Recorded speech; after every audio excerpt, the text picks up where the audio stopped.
Jangan lupa nonton selalu channel Jabir Jack Band Al-Bugisi. Ustaz, sebelumnya saya minta tolong penjelasan tentang menikah dengan sepupu. Apa di dalam Islam diperbolehkan? Kalau memang dibolehkan, saya mohon penjelasannya Ustaz. Karena saya ada berhubungan dengan sepupu. Kebetulan ayah saya dan ayahnya adik, dan ayahnya adik kakak. Kenapa kebetulan? Ya, emang adik kakak kan, bukan kebetulan. Ya, kebetulan ayah saya dengan ayahnya adik kakak. Ayah saya yang paling tua. Dan kami berdua ingin menikah tapi terhalang restu orang tua. Karena mereka menikahi sepupu, karena kata mereka menikahi sepupu itu tidak boleh karena masih satu bapak. Kami sudah memberikan penjelasan kepada orang tua tapi orang tua masih kekeh dengan pendapatnya. Kami hanya ingin halal agar kami terhindar dari maksiat. Kami mohon kepada Ustadz untuk memberikan penjelasan tentang hukum menikahi sepupu. Dan kalau boleh, kami minta tolong divideokan ya Ustadz, agar orang tua kami bisa memahaminya dan memberikan restu kepada kami. Sebelumnya terima kasih banyak ya Ustadz. Syukran, jazakallah. Anda memindahkan beban hidup Anda kepada saya. Tidak apa-apa, ini biasa. Ya, mau dijawab? Yuk kita pakai Quran aja dulu jawabnya. Buka Quran surah ke 33 Al-Ahzab ayat 50.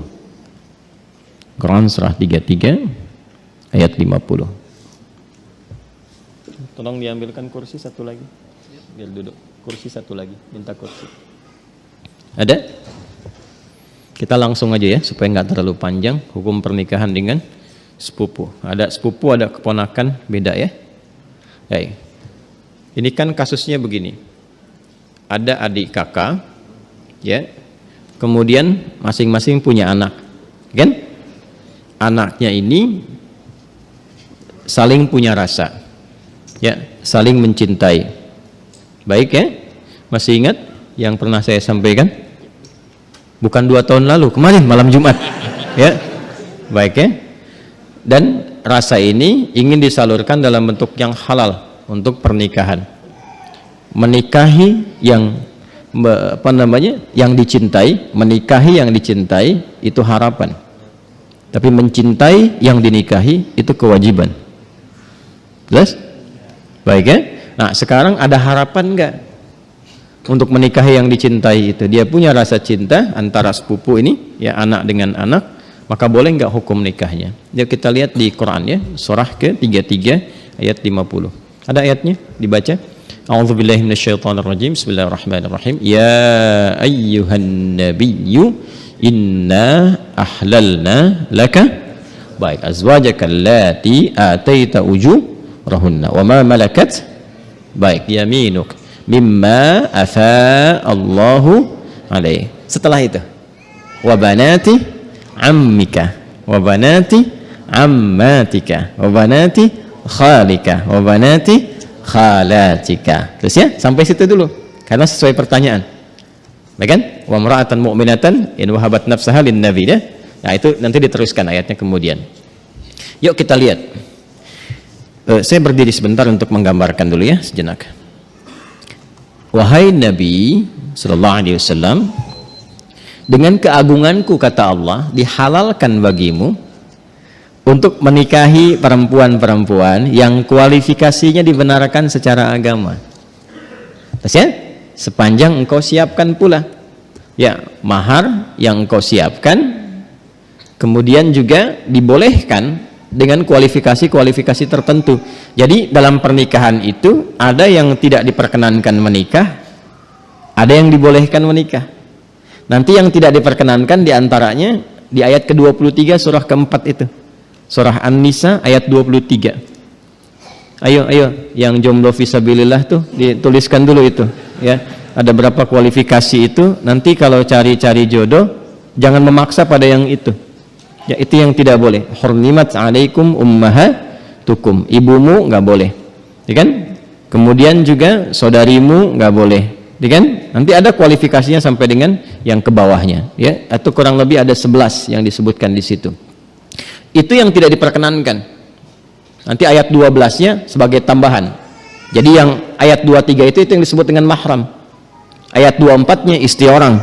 Jadi kalau sudah jadi istri orang jangan dipaksa, ya. Paham? Baik, termasuk nanti ada hadis sahih di Al-Bukhari dan Muslim, hati-hati bergaul juga dengan ipar.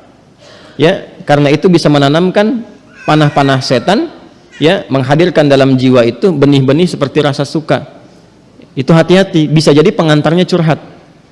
Ya, lama-lama hilang gitu. Nah, itu yang dipersoalan, ya. Saya tidak ingin lompat terlalu jauh, kita kembalikan. Nah, itu yang dilarang, yang tidak diperkenankan. Yang boleh siapa saja dari jalur kekerabatan. Ya, di An-Nisa ayat 23, ibu nggak boleh, bibi nggak boleh, gitu kan? Bibi kemudian baik itu dari pihak ibu ataupun dari pihak ayah. Ya, kemudian saudari nggak boleh, sepersusuan nggak boleh, gitu kan? Menantu nggak boleh, ya. Kemudian nanti ada anak-anak bawaan juga dari istri yang dinikahi itu nggak boleh. Menyatukan, ya, adik kakak itu nggak boleh. Baik, istri orang itu nggak boleh. Di luar itu yang boleh apa? Ya, di luar itu yang boleh apa? Teruskan. Satu, kalau dari jalur kekerabatan yang paling dekat, anak paman. Baik, ya. Obanati ammika. Anak paman berarti sepupu kan? Ya kan? Baik. Ini saya sebut kakek sajalah. Ya. Kakek punya anak kan? Ya. Ini A, ini B. Ini anaknya laki-laki, ini laki-laki juga. Oke? Sudah. Ini ayah lah ya, untuk memudahkan. Ini bapak.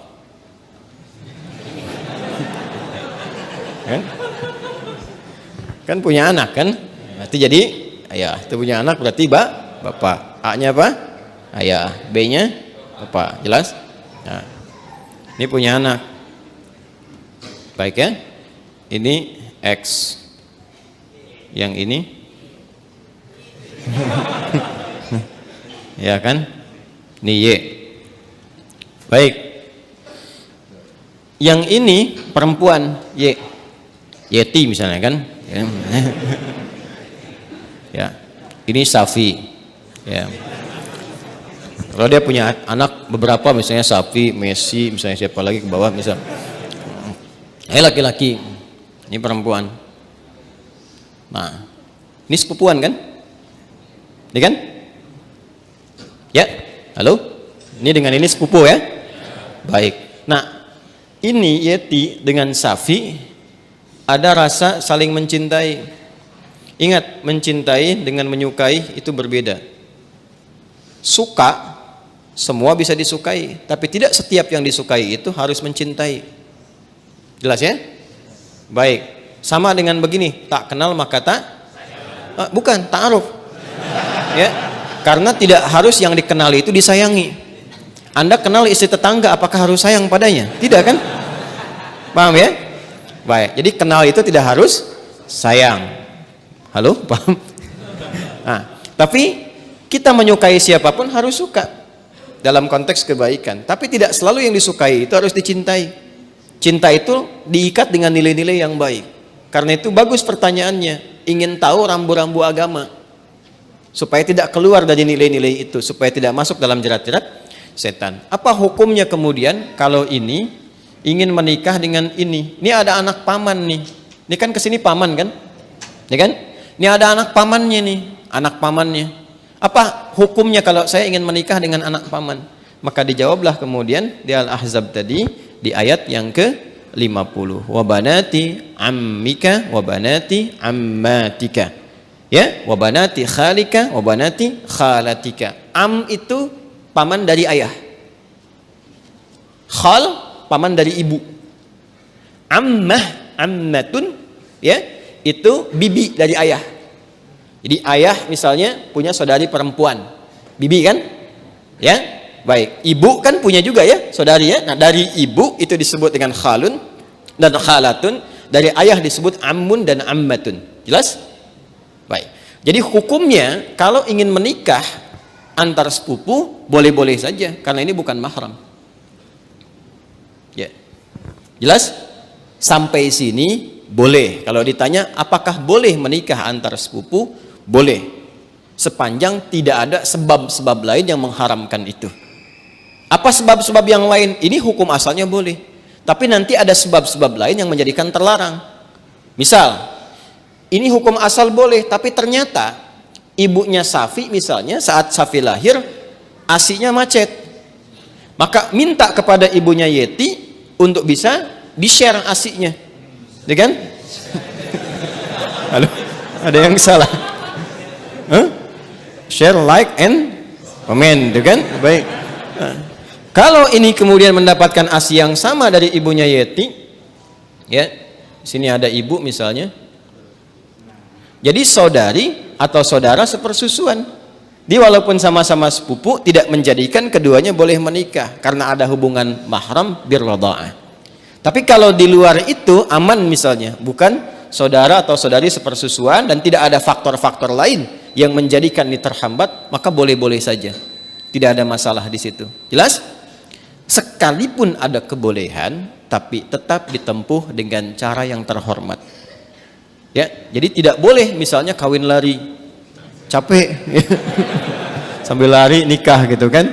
Tidak, jangan. Tetap sekarang cari cara untuk memahamkan dengan cara yang baik dan bermohon kepada Allah. Kalau memang diniatkan ibadah, niat ibadah dengan cara yang benar, dengan cara yang baik, sifatnya nanti akan dibimbing oleh Allah dengan cara yang baik. Ada doanya untuk melembutkan hati orang tua misalnya, ditampakkan nilai-nilai kebaikan. Jadi kalau ada penolakan dengan karakter, dibalas dulu dengan akhlak. Biasanya akhlak itu melembutkan hati. Ya, Anda misalnya datang kepada ibu, ibu nolak, nggak usah yang itulah, cari yang lain misalnya kan. Dan Anda merasa itu baik buat Anda misalnya, taat dulu aja pada ibu, jangan dibantah dulu. Nggak usah pakai tapi walaupun meskipun, udah. Ya, taati saja dulu. Begitu Anda taati baik, lalu tampakkan nilai-nilai kebaikan, doa sampai lembut hatinya. Ya, demikian calon pasangan juga nanti mendoakan juga, memberikan akhlak yang baik. Ketika kelembutan itu ada, maka cara kita kemudian berkomunikasi akan berbeda dan hasilnya tidak sama dengan yang pertama. Paham sampai sini?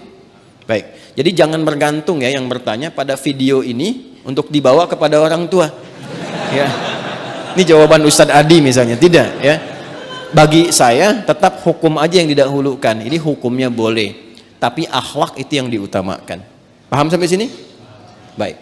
Nah, supaya tidak keliru memahami, kalau kita teruskan itu ada kalimat khalisatan laka min dunil mu'minin. Ada kekhususan untukmu. Teruskan ayatnya deh, teruskan ayatnya. Yang berlaku khusus selain bagi orang-orang beriman yang lain dari kalangan umatmu. Itu yang dimaksudkan itu yang sebelum ayat itu, yaitu setiap perempuan yang menyerahkan dirinya untuk dinikahi. Itu kekhususan bagi Nabi SAW. Ya, jadi ada sifat yang spesial bagi Nabi ketika berhijrah. Ada di antara sahabat-sahabat mulia beliau itu yang kemudian meninggal dunia, meninggalkan anak-anaknya, ada istri dan keluarganya. Ya, kemudian Nabi diperintahkan oleh Allah Subhanahu wa taala bagi perempuan-perempuan tertentu khusus, jika Nabi meridainya, akhlaknya, kemuliaannya, kebaikannya, support untuk dakwahnya, dan dia datang untuk menyerahkan dirinya untuk dinikahi, boleh-boleh saja, silahkan gitu kan. Atau perempuan-perempuan umum, dalam arti bukan yang telah bersuami ditinggal, meninggal dunia, ya, yang masih status single dan sebagainya, yang Nabi ridai kualifikasinya boleh dinikahi. Sedangkan dalam standarnya kan mesti ada wali kan. Nah, kalau bagi Nabi itu khusus. Ya, bagi Nabi khusus, tidak berlaku umum. Jadi nanti harus pandai baca-baca ayat. Ada yang khusus untuk Nabi, ada yang umum berlaku untuk umatnya. Di ayat ini ada dua kualifikasi. Ada yang umum sifatnya seperti menikah antar sepupu itu, ada yang khusus sifatnya seperti perempuan yang datang sendirinya untuk minta dinikahi. Jadi nggak boleh misalnya ada ustadz, ada dari akhwat datang, ustadz silahkan nikahi saya. Ya, misalnya kan, tuh. Walinya mana? Nggak apa-apa, saya jadikan Allah sebagai wali saya. Dia, nah itu nggak boleh. Paham ya? Itu nggak boleh hukumnya. Jelas? Nah, itu diantaranya ditemukan. Karena ini ada kisah. Kenapa ayat ini turun? Salah satunya kisah Sayyidah Maimunah Al-Ansariyah. Ya, ada kisah menyebutkan demikian, ada kisah menyatakan Zainab al-Ansariyah datang kepada Nabi sallallahu alaihi wasallam menyerahkan diri beliau untuk dinikahi. Jika memang ada nilai-nilai kebaikan yang bisa disuppортkan untuk dakwah Nabi, maka direspon dengan turunnya ayat ini. Itu yang disebutkan oleh Imam Ibnu Jarir At-Tabari dalam tafsirnya, ya, tafsir At-Tabari atau Jami' Al-Quran di jilid yang ke-12 halaman 29. Insyaallah betul, ya, insyaallah betul. Cek aja nanti kalau nggak percaya. Terima kasih banyak atas waktu dan partisipasinya telah hadir dalam menyaksikan video-video terbaru dari channel Jabir Jackman Al-Bugisi.